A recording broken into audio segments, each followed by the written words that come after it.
നാട്ടിലേക്ക് പോയാലോ? എൻ്റെ ഒരു 15 വർഷത്തിലെ അക്കാഡമിക് ജീവിതത്തിലെ ആദ്യത്തെ ഹോസ്റ്റൽ ജീവിതമാണിത്. ആദ്യം തന്നെ MAക്ക് ജോയിൻ ചെയ്തപ്പോൾ ഞാൻ ടീച്ചറോട് ചോദിച്ചു എന്നാണ് വെക്കേഷൻ.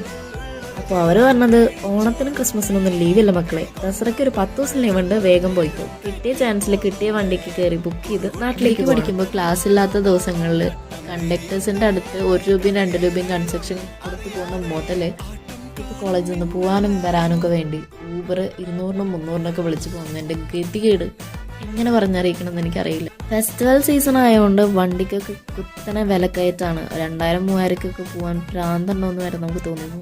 അങ്ങനെ കിട്ടിയ വണ്ടിക്ക് ലാസ്റ്റ് 2 സീറ്റും ബുക്ക് ചെയ്തിട്ടാണ് നമ്മൾ കേരളത്തിലോട്ട് പോകുന്നത്. നാട്ടിലെത്തുന്നവരെ ഒരു വണ്ടർല എക്സ്പീരിയൻസ് ആയിരുന്നു. നാട്ടിലേക്ക് പോകുന്ന വിശേഷങ്ങളല്ലേ നിങ്ങളിപ്പോൾ കണ്ടല്ലോ.